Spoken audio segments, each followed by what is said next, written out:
महापुरुष या महात्मा किसे कहते हैं? प्रश्न किया किसी ने बाबा से, बाबा महापुरुष या महात्मा किसे कहते हैं? तो पूज्य बाबा महाराज उत्तर दे रहे हैं, ये प्रश्नोत्तरी में होगा। जिनके अंदर दैवी संपत्ति और भगवत प्रेम पूर्ण रूप से हो। दैवी संपत्ति क्या है? श्रद्धा, सदाचार, साधन, निष्कामता है, और दीनता, दयालुता, सहिष्णुता, उदारता, निरंकारिता, भावुकता, कोमलता आदि आदि जो सद्गुण हैं, ये दैवी संपदा बोले जाते हैं। तो दैवी संपत्ति हो और भगवत प्रेम पूर्ण रूप से भरा हो। जिनकी दृष्टि, दूसरी बात, बिना ही दृश्य के स्थिर हो। संसारी जीव की, हमारी और आपकी दृष्टि किसी दृश्य को जब देखते हैं तब स्थिर होती है उस दृश्य को देखने में। लेकिन जिनकी दृष्टि बिना किसी दृश्य के ही स्थिर रहे, और स्थिर वो रहेगी जो स्वयं चित्त वृत्ति से कहीं दूसरी जगह होंगे। आंखें खुली हैं। कई बार आप देखते हैं आपके स्वजनों को, किसी व्यक्ति को भी आंखें खुली होती हैं और उनका ध्यान कहीं अलग होता है, हैं? तो जहाँ ध्यान होता है बुद्धि, विचार, मनन, तैकण सब वहाँ पहुँच जाते हैं और आंखें खुली हैं। तो कह रहे हैं कि जिनका ध्यान गोविंद के चरणों में है, ऐसे ध्यानस्थ खुली आंखों से, जिनकी आंखें खुली हों, स्थिर, बिना दृश्य के स्थिर हों, जिनके प्राण बिना प्राणायाम के स्थिर हों। प्राणायाम से लोग प्राणों को स्थिर करते हैं। बिना प्राणायाम के, यानी जिनकी प्राणवायु, जिनकी श्वास श्वसन क्रिया, जिनके हृदय की धड़कन स्थिर हो गई हो, हृदय भी नहीं धड़कता दिखाई देता हो, श्वास का आवागमन भी दिखाई नहीं देता हो, ये श्वास ही तो प्राणवायु है, इसी को प्राण कहते हैं। तो प्राण स्थिर हो, बिना प्राणायाम के प्राण स्थिर हो, अर्थात जिनको श्वास लेने का भी याद न हो, स्मरण ना हो, और जिनका मन बिना अवलंबन के स्थिर हो, जिनका मन चंचल ना हो, पूरी तरह से स्थिर हो। ये मन उन्हीं का स्थिर हो पाएगा जिनके मन में कोई कामना नहीं होगी। परमात्मा के अतिरिक्त जिनके चित्त में कोई भौतिक वस्तु, व्यक्ति, स्थान, पदार्थ के लिए कोई भी कामना नहीं होगी, कोई भी इच्छा नहीं होगी, कोई भी लौकिक पदार्थ की इच्छा नहीं होगी, उन्हीं का तो मन स्थिर होगा। और जिनके चित्त में अनेकों प्रकार की कामनाएं भरी पड़ी हैं, उनका मन उन कामनाओं की पूर्ति के लिए इधर उधर युक्ति खोजने में तो चंचल बनेगा ही, भागता फिरेगा। तो ये इतने सद्गुण बाबा बता रहे हैं, जिनके अंदर दैवी संपत्ति और भगवत प्रेम पूर्ण रूप से भरा पड़ा हो। भगवत प्रेम की पहचान क्या है? वो सृष्टि के कण कण से प्रेम का व्यवहार करेंगे। रसगुल्ला में रस भरा है, यदि आप निचोड़ते हैं तो रस ही तो निकलेगा। ऐसे ही जिस ट्रांसफार्मर में जितने वोल्टेज ऊपर से आ रहे होते हैं बिजली के, हमारी लाइन जुड़ी है तो उतने वोल्टेज हमको हमारे वोल्टामीटर पर दिखाई देंगे। तो ऐसे ही जिनके भीतर भगवत प्रेम भरा है, उन्हीं का व्यवहार बाहर से, उनकी वाणी, उनकी चितवन, उनका हलन चलन सब कुछ प्रेम से युक्त तो होगा, प्रेम से भरा होगा।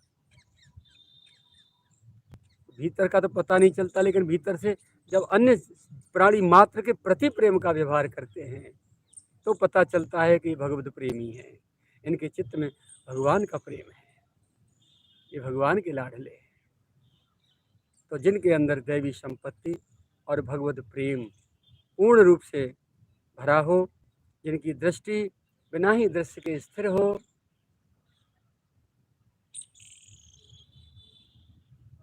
अर्थात दृष्टि चंचल न हो, अर्थात संसार के अनेकों प्रकार के वासनिक और विकारी दृश्यों को देखने के लिए चंचल न होती हो, स्थिर हो दृष्टि जिनकी, अथवा किसी में परदोष दर्शन ना करती हो। स्थिर दृष्टि का ये भी एक परिभाषा है, ये भी एक शब्दार्थ है कि जो परदोष दर्शन से मुक्त हो गई हो, वही तो स्थिर मानी जाएगी। और स्थिर वो होगी जो निरंतर अपने दोष देखने में लगी रहेगी। जो अपने दोष देखने में लगी रहेगी वही परदोष दर्शन से बची रहेगी, वंचित रहेगी। और जो परदोष देखने में ही लगी रहेगी वो अपने दोष निष्कासन से वंचित रह जाएगी। तो सूत्रात्मक शब्द हैं, समझ में आ जाए, बस समझ में आ जाए। तो जिनकी दृष्टि बिना ही दृश्य के स्थिर हो, जिनका प्राण बिना ही प्राणायाम के स्थिर हो, और जिनका मन बिना किसी अवलंबन के स्थिर हो, उनको महापुरुष या महात्मा कहना चाहिए। दूसरा प्रश्न किया किसी ने, बाबा महापुरुष की पहचान कैसे होती है? बाहर से तो उनके रूप को देखकर हो नहीं सकती, क्योंकि बाहर से वो इतने सरल होते हैं, इतने सरल होते हैं कि किसी भी प्रकार से उनकी पहचान हो नहीं सकती। फिर पहचान करने का तरीका क्या है? महापुरुषों की पहचान कैसे की जाए?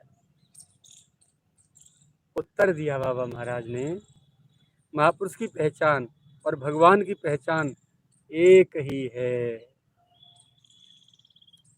महापुरुष की और भगवान की पहचान दोनों की एक ही होती है। काम क्रोधाद युक्त मनुष्य तो महापुरुष हो ही नहीं सकता। काम क्रोधादिक जितने विकार हैं, अर्थात विकार युक्त पुरुष तो कभी महापुरुष हो नहीं सकता। भगवान की पूर्ण पहचान होने से महापुरुष की पहचान होती है। उनके आहार से, उनके व्यवहार से, उनके विचार से, उनके स्वभाव से, उनकी वृत्ति से, उनके आचरण से, उनकी रहनी से, उनकी वेशभूषा से, उनकी सादगी से, उनकी सरलता से महापुरुष की पहचान होती है।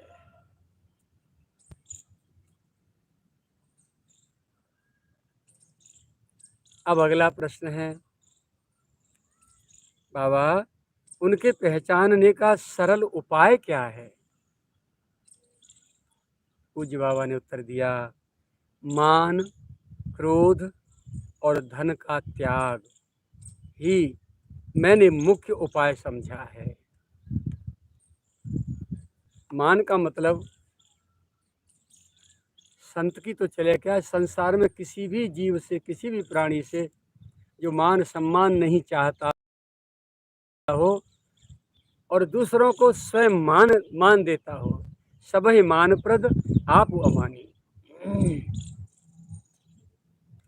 किसी भी परिस्थिति से, किसी भी उथल पुथल से कोई तुम्हारा कितना भी अपमान करे, तुम्हें कितना भी उल्टा सीधा कहे, लेकिन तुम्हें क्रोध नहीं आए, उसके प्रति जो है दया का भाव ही चित्त में आंदोलित होता रहे।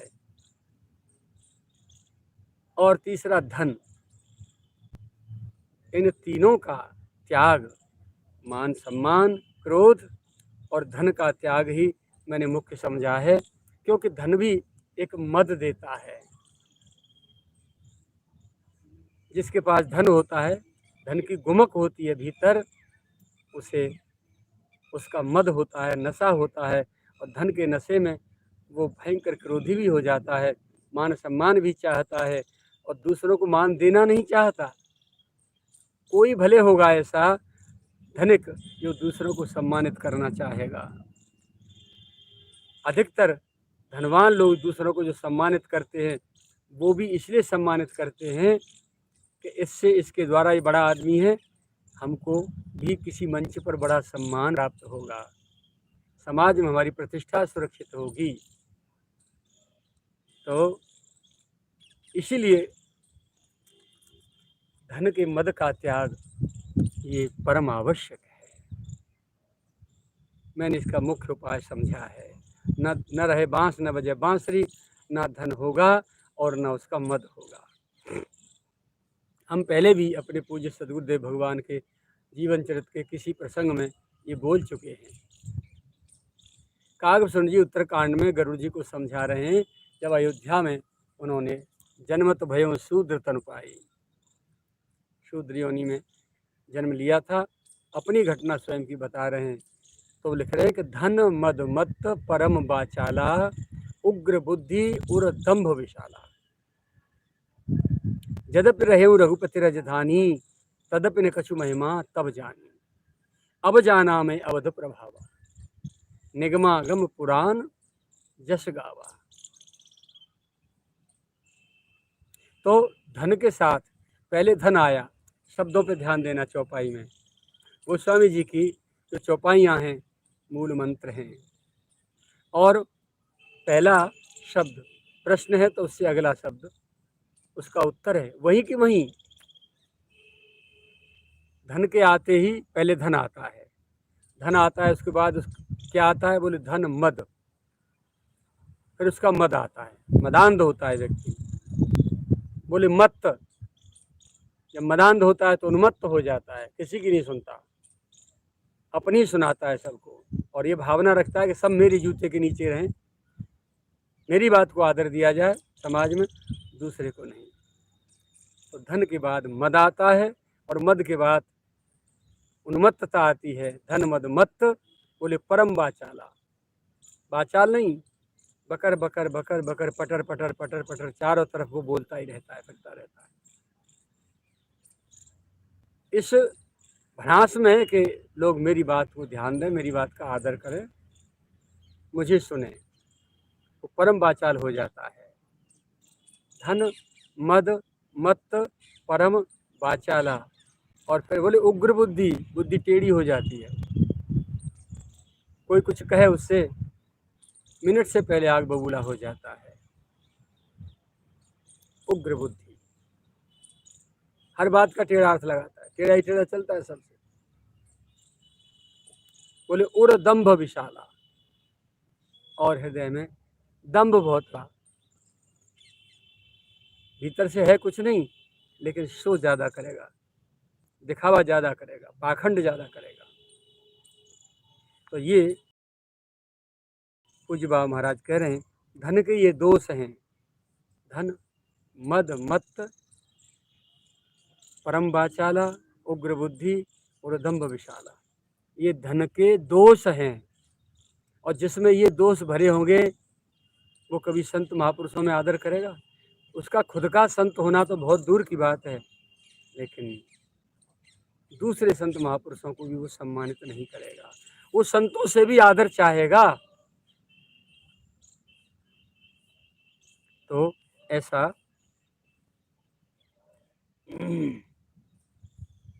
मान क्रोध और धन का त्याग ही मैंने इसमें मुख्यतया साधन समझा है, ऐसा बाबा महाराज कह रहे हैं।